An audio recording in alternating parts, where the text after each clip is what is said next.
Hello, my name's John and welcome back to the channel. So today I'm going to start my in-depth tutorial on the H90 Eventide guitar multi-effects pedal. I don't have a guitar, so a lot of the videos online are to do with the guitar and how they all work. Now I've just bought it, I haven't plugged it in yet. I am extremely interested by what it can do. Now I make music with synthesizers and drum machines, hardware and software, and so that's what I'm going to be using it for. So if that's something you want to use it for as well, then stay tuned. It's not a new product, it's been out for about 9 months, so I haven't rushed into it, and to be honest I've been deliberating as to whether I get it at all. I watched the introductory videos from Loopop, which sold me on it, and Mylar Melodies also has a great video on it, going through the noises it can make using synths, but I still wasn't convinced it was for me. It looked very complicated. It looked like the interface wasn't really suited for how amazing the effects are and how powerful this thing is. So I definitely held off for quite a long time, and in the end, a few weeks ago, I bit the bullet and I did buy it. So I guess the question is, were my worries founded, or will this do what I want it to do? Because I think it can sound amazing, but if it's so complicated getting your head around it, then to be honest, I lose interest. So part one of this in-depth tutorial is me just going to plug it in and see, without looking at the manual, without doing anything, see how easy it is to use this thing. Can I get my head around it? How does it sound initially?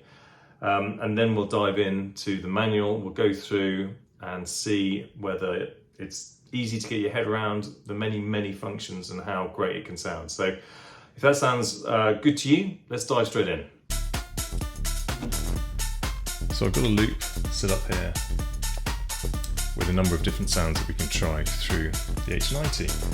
But for the purpose of this, I am going to mute some of them, so we're just going to focus on the ARP, which hopefully won't get too annoying. So that's the ARP. I'm even going to mute that just for now. So the H90, I have it set up connected to my laptop. So I have it set up. The sound is coming out of Ableton into my audio interface, and then set up as a send on each channel. I've only got the ARP being sent to it, coming into inputs here 1 and 2, and then going back into the computer out of the purple and yellow audio cables. I've also got it connected via USB here to the computer for tempo sync. And that's the one thing I have set up in the system menu before we started. Other than that, this is it. I've plugged it in. We are on program 1, clean ambient. It is grayed out, which means it is not currently active. So if I bring the ARP back in and press this button, which should turn the program on, and we can hear our first preset, our first sound out of the H90. So what's going on here? Okay, so firstly, the terminology. So we are in program 1, which is called clean ambient. That is composed of 2 individual FX. So we have A, which is a delay, which we can clearly hear, and B, which is the SP 2016 reverb. Helpfully, we also have these 2 images. So the first one is a delay. You can see the sounds getting smaller, and then an arrow, and then this symbol, which I'm guessing means a reverb. Okay, and then this switch here turns it on and off. Okay, so far so good. So for each program, we can have 2 different effects on the sound, and that's how the interaction between those 2 effects, between effect A and effect B, is what makes this pedal so powerful. So let's go through some of the buttons and see if we can work out how this works. As I said, I haven't looked at the manual yet, so this is just straight out the box. So we have our clean sound coming in. So if we make it active again, and the select button here on the left, if you turn it to the right, it goes up, and you can see there are 99 out of the box programs. If you don't do anything, it will revert back to clean ambient. And the great thing about that is, as we were turning it, the clean ambient sound was still continuing. So very good. If we go to let's go to auto wah, and if you press it in, you then select it. So now we are on auto while, which doesn't. Okay, and you see the different symbol here? So this is obviously some sort of effect. Maybe, let's try another effect. Okay, so this is cool. So we're on Awaken, which is polyphony into a chorus. So that's making the very simple art sound really quite cool. So the next thing is on the screen, there are three other slightly grayed out labels: A mix, A level A, and A level B. So I'm guessing all of these refer to these three knobs, and if it's A, we're talking about polyphony. So if I change the mix, it's at 50%. So that is now 100%. The level of A and the level of B, I'm not sure what those do, but I suspect they are parameters within FXA, which is called polyphony. And if you know, as I turn this, you get this little box here, which is 2 squares. I think that means there are 2 pages. So if we turn it, and then I press it down, we go on to page 2. And page 2 has 3 parameters that we can change on the chorus. So we've got chorus mix, so it's 34%, so we can whack that up. Oh, it goes to 0. That's weird. Chorale mix. And then chorus mix. Okay, interesting. We've got a depth and a rate. Okay, so it starts to get kind of out of control. Okay, so we know what the select button does. We know what these 3 buttons do. We have some sort of idea what the symbols do. So here we've got polyphony and chorus. Let's try a different preset. Okay. So interestingly, and I don't know quite why, this Green Tides preset has a weed whacker, which I think is a distortion into space-time, but when you select it, space-time is turned off. I'm not sure how to turn it on. Ah, there we go. So I don't know whether that's deliberate or I've done something strange. So these lights here, one press tells you that within space-time, space cathedral. Okay, so let's take a time out. So I have watched the loop-op video, although a while ago. So the challenge with this pedal is that there are 3 levels. There's a program, which is the Green Tides. That's the top level. The second level down is a preset. Oh, sorry, the second level down, I think, is actually an effect called Weed Whacker or Space Time. And I think within Weed Whacker, which I think is a type of effect, maybe I'm getting this wrong, maybe that's a preset. Anyway, there's programs, presets, and parameters. So if I press B here, in the space-time, we're in something called Space Cathedral. I'm imagining that is a preset within the space-time effect. But this is where it starts to get confusing. If I then press it twice, it will actually turn off B, and so we only have we're now only using the H90 as a single effect. So it's some sort of saturation.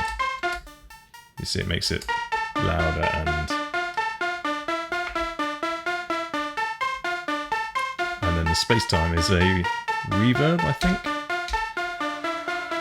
But you see, it's a different symbol to the reverb we had when we were on program 1, so I need to understand. Okay, that's a bit better. I need to understand what these symbols mean. Okay, so we know that this button selects the program. It also says underneath bank hold, so let's try that. So we're on bank 4, which has Green Tides, Teacher something, and Twister Echo. Now, did select them? Yes, okay. So that is Teacher something, and then Twister Echo, and back to Green Tides.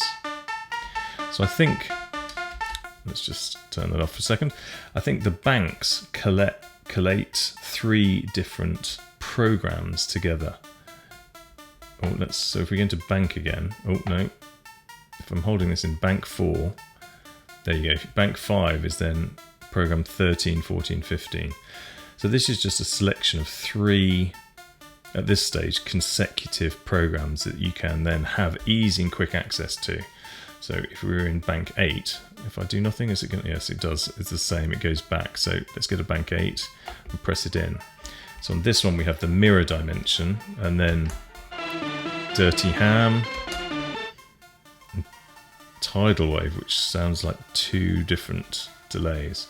So I guess once you get this set up, you can set up your own banks to have 3 of your favorite programs and then quickly switch between them, either during a performance or just while you're creating sound design. Okay, so let's get out. So we're out of the bank mode. So these 3 buttons access 3 parameters within this program, which presumably you can change, and pressing them gets to page 2. So there's 6 parameters that you have easy access to. These 3 buttons, okay, that is one on the left. The green button is the same as this pedal. Pressing this button tells you what the preset is that you're using, and pressing it again turns it off. So it's the same. But then if you just press these, it actually scrolls through the programs. And does it stay there? Let's go back. Do you have to do anything else, or does it revert back? No, I think you still have to select it.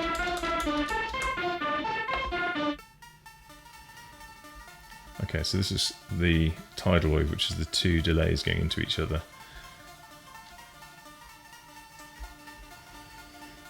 Nice. Okay. So what we haven't done so far is explore this side. And I'm slightly more nervous about this side because when I was watching the other videos online on YouTube, it was a little bit more confusing. So let's bring the noise back in. And this is the perform side. So if we engage tidal wave and press the perform button, we are now in the perform menu. Okay, and so we have our BPM, which is coming from the computer at the moment, of 127. We have something that just says active, active, and then these mix buttons are the same. These 3 buttons are the same as they were. Let's get out of there. Oh no, we can't get out of there. Do we go back? Okay. So the mix, length, and taps are the same. Okay, so that hasn't changed. So then these buttons, I'm assuming, are these blocks of text. Yeah, so on the left we can tap tempo. So I'm changing the tempo, and then this one will be active or bypass. Okay, so that, I think in the perform mode we're basically saying what these 3 are going to do, so you've got quick access to them.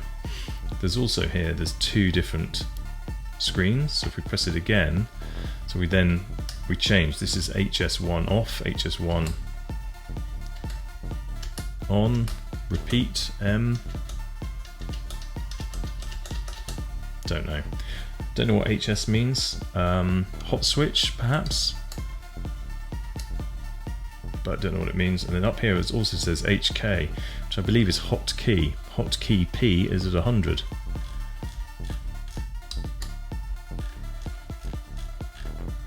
Not sure what that is doing either. That's where it was getting confusing for me. What do these perform? I think this would be useful when you're recording something live, obviously performing live, but that's not something that I'm particularly interested in. Once you've got a sound, to mess with the sound and come up with something which you might not normally come up with, quick access to some of the parameters I think would be extremely useful. Routing is interesting, we'll definitely come back to this. So at the moment we've got things in series, so the sound is coming in. On the left hand side it's going into the first effect, which in this case is delay, then straight into the second effect, which I'm not sure what that is, and then out. You can have them, you've got inserts as well, so you can have the sound coming in and then going out of this box to another guitar pedal, and there are 2 of those. I'm not going to be doing either of that in this video, so there are 2 inserts. Now you can also have them in parallel. Oh, well, maybe if you turn, there we go, okay. So here we have the sound being split and going through the delay and this one at the same time. Okay, let's choose something which has two. Okay, so we have a spring reverb and a chorus here. So we go into the, they're parallel at the moment. So in this case, we've got the reverb first, and then the chorus was that.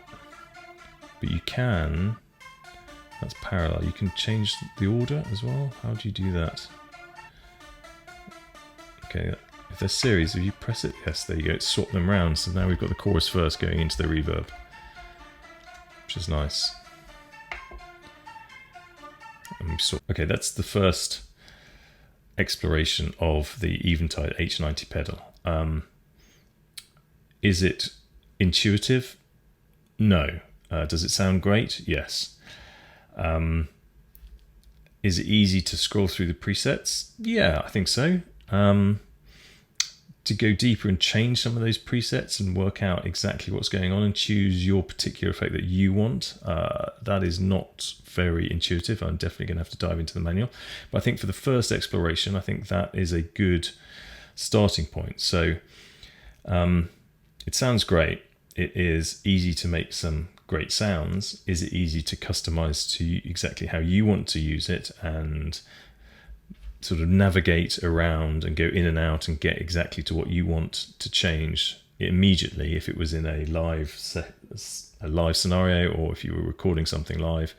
I don't think it is particularly easy, but we'll find out more in the next video.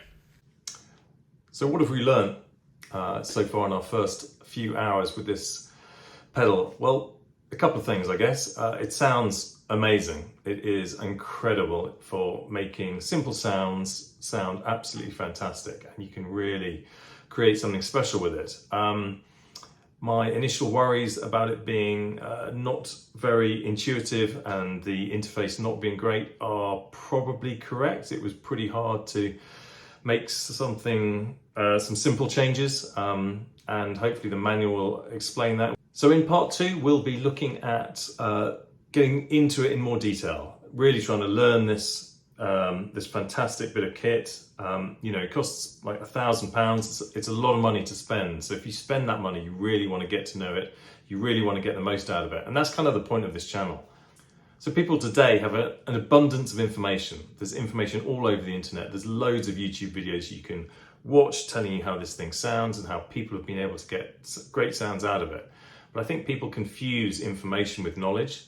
And my idea on this channel is to try and impart some knowledge to you to help you get the most out of the gear that you already own. So you've done the research, you've watched the Loopot video, you think this thing is amazing, you've spent your money, and then you get it and you're like, oh, it's actually quite complicated, it's quite hard to get my head around. Well, my job is to try and teach you the ins and outs in detail of these very, very amazing but complicated machines, to try and impart some of that knowledge to help you get the most out of the gear you already have. If that sounds good to you, then please subscribe, hit the notification bell, and I will see you in part 2.